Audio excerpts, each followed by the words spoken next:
नमस्कार।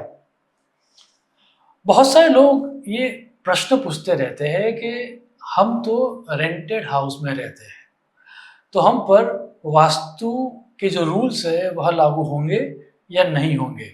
सबसे पहले तो ये क्लियर करना चाहूँगा कि जो व्यक्ति वास्तु में रहता है, उसी के ऊपर वास्तु के रूल्स लागू होते हैं। जिसके नाम पर या जो ओनर है, उसके ऊपर वास्तु के सिद्धांत लागू नहीं होते।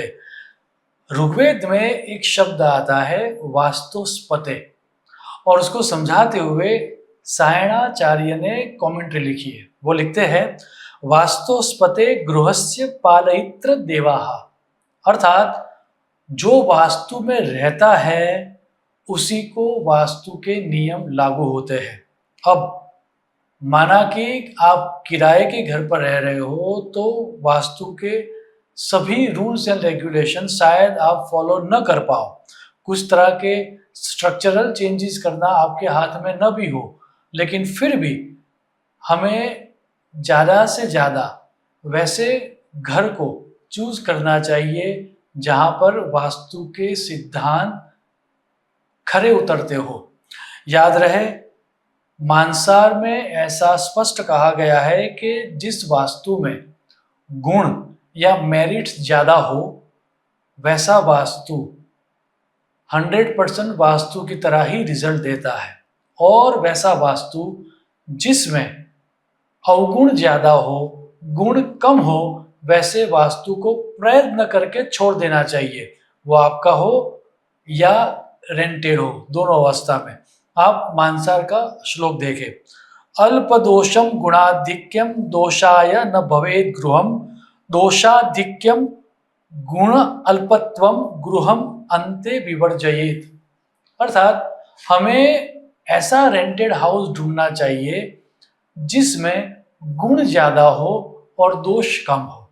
अब इतना सुनने के बाद एक और प्रश्न जगेगा कि किस दोष को बड़ा समझना चाहिए। अब जब भी हम स्क्रॉल करते हैं या सोशल मीडिया पर जाते हैं, तो बहुत सारे so called vastu experts toilets को बड़ा इंपॉर्टेंस देते हैं, कुछ मंदिर को ज़्यादा इंपॉर्टेंस देते हैं, और कुछ आपके लिविंग रूम को ज़्यादा इंपॉर्टेंस देते हैं। लेकिन सबसे ज़्यादा इंपॉर्टेंस रेंटेड होम्स में किसको देना चाहिए, वह समझाते हुए मानसार टीका में यह सूत्र दिया गया है। यत्र समयो व्यतीतस्तु तत्र प्रधानम उत्तमे। अर्थात जहां आप सबसे ज़्यादा समय व्यतीत कर रहे हो, सबसे ज़्यादा टाइम स्पेंड कर रहे हो, उसको सबसे ज़्यादा इम्पोर्टेंस देना चाहिए। अब टॉयलेट में यदि आप हार्डली 10 मिनट्स 15 मिनट्स या ज़्यादा से ज़्यादा हाफ एन आवर निकालते हो, तो उसका उतना इम्पोर्टेंस नहीं देना चाहिए। आप लिविंग रूम में यदि बहुत कम समय व्यतीत कर रहे हो, तो उसको भी इतना इम्पोर्टेंस नहीं देना चाहिए।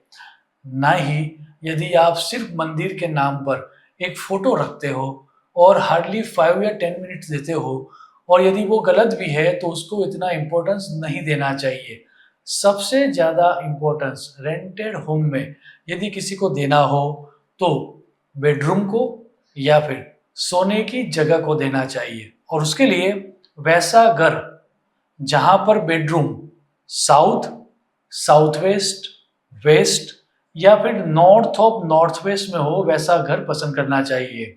सोने के लिए जब भी आप सो रहे हो, तब आपका सिर साउथ में या ईस्ट में रहे, उस तरह की अरेंजमेंट करनी चाहिए।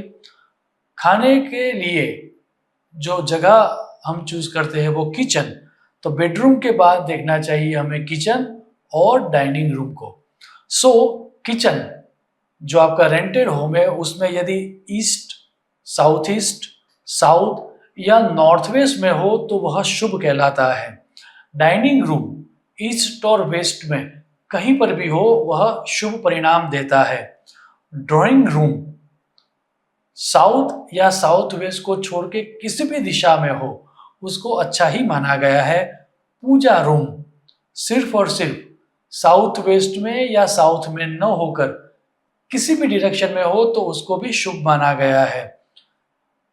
जिस रेंटेड होम को आप पसंद कर रहे हो या जहां पर रह रहे हो, उसका सेंटर या ब्रह्मस्थान जितना ओपन होगा उतना आपको शुभ परिणाम देगा। सो कुल मिला के यदि आपने रेंटेड होम में सोने की दिशा को पकड़ लिया, आपके खाने की दिशा को पकड़ लिया, किचन को पकड़ लिया, तो शास्त्र स्पष्ट कहता है कि उसके गुण ज्यादा हो जाएंगे।